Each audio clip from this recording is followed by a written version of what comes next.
চবে অবৈধভাৱে দোকান খুলি আছিল। মই তেনেকৈ ঘুমটি এটা বহাম বুলি ৱালটো দি লৈছিলোঁ। ৱালটো দি পেলাই মই দোকানখন খুলিম বুলি ভাবিছিলোঁ, মানে প্ৰশাসনে আহি ভাঙি দিলেহি।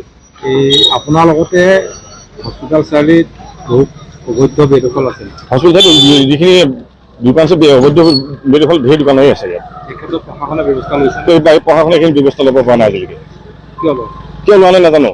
এইটো মিনিষ্টাৰ এজন মানুহ আছিল জিতু বুলি কয়, যিটোৱে অবৈধভাৱে দখল কৰিবলৈ বিচাৰিছিল। মোৰ জেগাত পোৱাৰ কাৰণে মই হাত দিলোঁ, সেইকাৰণে সেই প্ৰশাসনে আহি ভাঙি দিলেহি। বাকীখিনিৰ ক্ষেত্ৰত বাকীখিনিৰ ক্ষেত্ৰত কমপ্লেইন দিম মই। বাকীখিনিৰ ক্ষেত্ৰত কমপ্লেইন দিম, তাৰপিছত কি ব্যৱস্থা ওলাইছোঁ চাম। এতিয়া এই গোটেই চক্ৰান্ত কৰিলে যিটো বুলি কয়, যিটোৰ ওপৰত গোটেইখিনি কৰিছে বুলি চক্ৰান্ত বুলি মই গম পাইছোঁ। ৰোড চাইড ৰিজাৰ্ভ আছে ইয়াত, আপুনি দেখাই পাইছে। একদম হস্পিটেলৰ ৱালৰ ছাইডতে ড্ৰেইনেজটো বন্ধ কৰি দিছে। আৰু এইটো গোটেইটো 53 নে 54 ফিটৰলৈকে বনাবলৈ নোৱাৰি, ৰোড চাইড ৰিজাৰ্ভ আছে। তো সেই তাতে নতুনকৈ আকৌ ইয়াত দোকান বনাবলৈ এজন মানুহে চেষ্টা কৰিছিলে।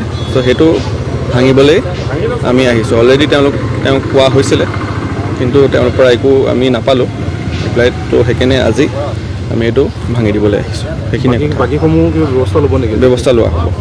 বাকীখিনি যিসকলে পূৰ্বৰ পৰা দোকান দি আছে হয়, সেইখিনিও লোৱা হ'ব। কিন্তু বৰ্তমান এইটো একদম দুদিনৰ আগতে বনাইছে। চ' সেইটো কাৰণে আজি এইটোৰ পৰা ষ্টাৰ্ট কৰা হৈছে। এই মাটিখিনি মাটিখিনি ৰোড চাইড ৰিজাৰ্ভ হয়।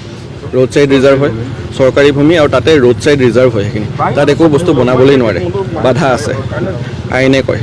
চ' সেইকাৰণে এইটো ভাঙিবলৈ আজি আহিছোঁ। সেইটোৱে